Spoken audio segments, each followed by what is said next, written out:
ये जो चाइना की आदत है कि वो बार बार हमारे अरुणाचल प्रदेश के कुछ पार्ट्स को अपनी टेरिटरी में दिखाता है। China on Monday officially released the 2023 edition of its so-called Standard Map. दरअसल चीन ने भारत के अरुणाचल प्रदेश, अक्साई चीन, ताइवान और दक्षिण चीन सागर को अपने क्षेत्र में दिखाया। China has kicked off another map war with India. Has released a new list of places. These are Indian territories, but Beijing has given them Chinese name. 13 names in all. All these places are in Arunachal Pradesh. Unilaterally हमारे territory के नाम बदलता रहता है। क्या ये China की tried and tested पुरानी आदत है कि हमारे साथ ये कुछ नया करने की ट्राई करता है कि शायद कुछ एडवांटेज मिल जाए? प्रांतों के कुछ स्टेट्स के हम नाम बदल दें तो क्या नाम बदल देने से चाइना के वो स्टेट्स हमारे हो जाएंगे? मैं आपके घर का नाम बदल दूं तो मेरा घर बन जाएगा क्या? अरुणाचल प्रदेश भारत का स्टेट है, पहले भी था, अभी भी है, आगे भी रहेगा। China may repeat its baseless claims as many times as they want. That is not going to change our position. Arunachal Pradesh was, is and will remain and always remain an integral and inalienable part of India. ये China की बहुत पुरानी आदत है जो उसने भूटान के साथ किया है, जापान के साथ किया है और हाल में रशिया के साथ करने की भी कोशिश की है।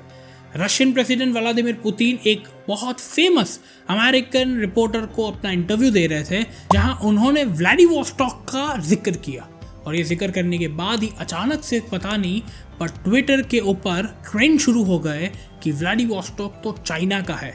The city in question is Vladivostok, a Russian city that once upon a time belonged to the Qing dynasty. और तो और चाइना ने जापान के साथ भी ये करने की कोशिश की है। जापान और चाइना के बीच का एक आइलैंड जिसका नाम है सेनकाकू आइलैंड, पर चाइना ने अचानक से उस सेनकाकू आइलैंड का नाम बदल के डीआईयू आइलैंड कर दिया। बोला हमारे लिए आज से ये डीआईयू आइलैंड है, बल्कि पूरी दुनिया उस आइलैंड को सेनकाकू आइलैंड के नाम से जानती है। चाइना यही टैक्टिक तिब्बत के साथ भी खेल रहा है, जहां हर व्हाइट पेपर यानी हर ऑफिशियल डॉक्यूमेंट पे तिब्बत का नाम हटाकर जिंगजियांग यूज करना शुरू कर दिया है। Chinese academics want Tibet to be known as Xizang.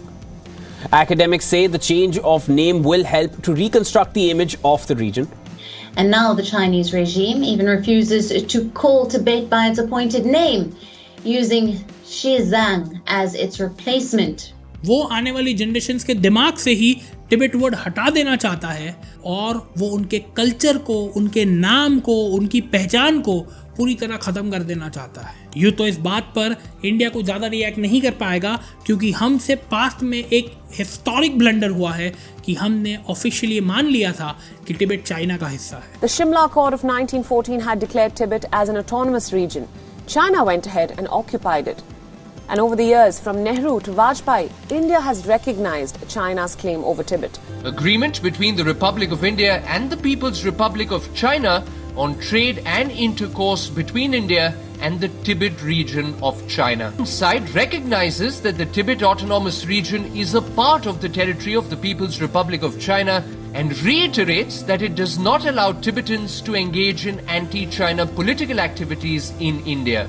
हाँ, इंडियन सरकार बिल्कुल ऑब्जेक्शन उठा सकती है चाइना के ऊपर कि आप एक रीजन, एक ऑटोनोमस रीजन जिसका खुद का कल्चर है, आप उसे बर्बाद करने की कोशिश कर रहे हो, आप लोगों का ब्रेन वॉश करने की कोशिश कर रहे हो। ये क्लियर मैसेज होगा हमारे नॉट सो फ्रेंडली पड़ोसी को कि अगर आप हमारे इंटरनल अफेयर्स और हमारी टेरिटरी इंटीग्रिटी को रिस्पेक्ट करेंगे तो हम भी आपके देश, आपके इंटरनल मसले में कमेंट नहीं करेंगे और आपकी टेरिटरी इंटीग्रिटी और आपकी सोवर्जिनिटी को रिस्पेक्ट करेंगे।